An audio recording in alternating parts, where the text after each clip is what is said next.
Hi, my name is Elizabeth Margison, and I am going to be talking to you about charter schools. So what are charter schools and why were they created? A charter school is a tax-supported public school that has legal permission, which is called a charter or a contract, from a local or state school board to operate a school. Usually it's for a fixed period of time with the right to renew the charter if the school is successful.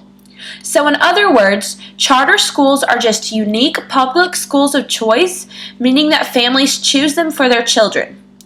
Charter schools allow for more innovation while still being held accountable for advancing student achievement. They were created to help improve our nation's public school system and offer parents just another public school option to better meet their child's specific needs. So what are some characteristics of charter schools? So the first characteristic is just that no two charter schools are alike. They're all different.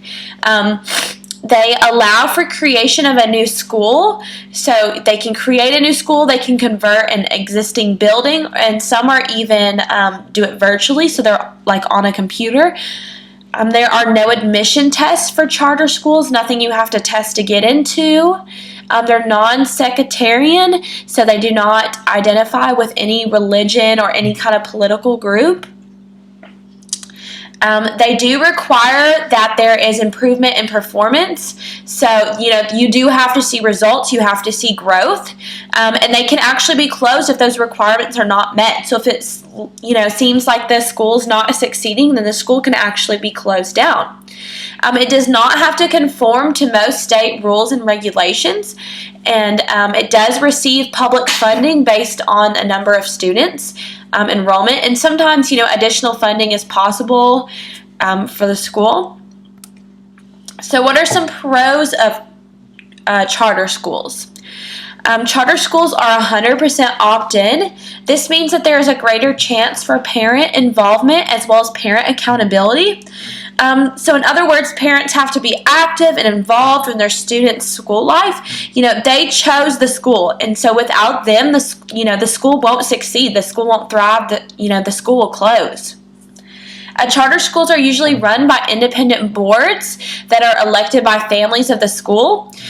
So usually they require that the board member has to have at least one of their own children at the school.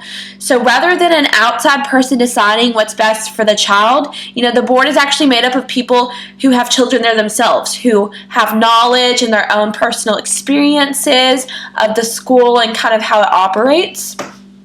Academically, many charter schools outperform other districts in both math and English. There's many different studies that show that charter schools, they do, provide very high scores academically. And this can be attributed back to the freedom and the innovation that charter schools actually do have. Charter schools offer teachers more freedom than traditional schools. So, teachers can create their own standards and curriculum. They establish rules for discipline. They can plan programs with fellow colleagues, and they can even make budget decisions.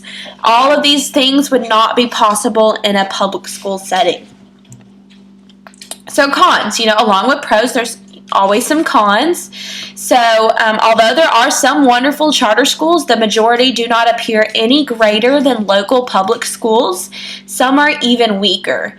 Okay, so it's all about kind of finding the right school. One may be awesome. There may be this charter school that's thriving, in one city, but in the next city, it's just not working. Many charter schools struggle to find appropriate facilities, retain qualified teachers, and get resources that they need for computers or library books. So, it can be a great struggle trying to find everything that goes into, running a school. Since charter schools are not constrained by state laws requiring teaching credentials, teachers who are not qualified for the job can be hired. The school can actually legally hire somebody who doesn't have a teaching certificate, so you have to be really careful and kind of do your research and make sure that, the charter school that maybe you're looking to work at or even to send your child to, does have teachers with, with teaching credentials. Not all charter schools use standardized testing to measure student learning, and so it's harder to compare, data with a charter school than with a public school because they're not using the same form of test. There's no data to really look at and compare, so that makes it really difficult. And so I just included some local charter schools here in East Texas. We have East Texas Charter School, and then we have Innovation Academy. There's lots of those around. I think there's one in Longview, another one in Tyler and Palestine. And these are some local charter schools that have really thrived. They've been around for a while, and they're really well known here. After doing all the research that I have done, I like the idea personally of charter schools, especially coming from a teaching standpoint, just the freedom and the innovation that's possible, and the feeling like you have a voice because you actually, in a school like that, you actually do. But at the same time, it's all about finding that right school, the school with the right facilities, with the right funding, the right location. There's so much to go into it that it could be really, really difficult, to find the right school. Thank you.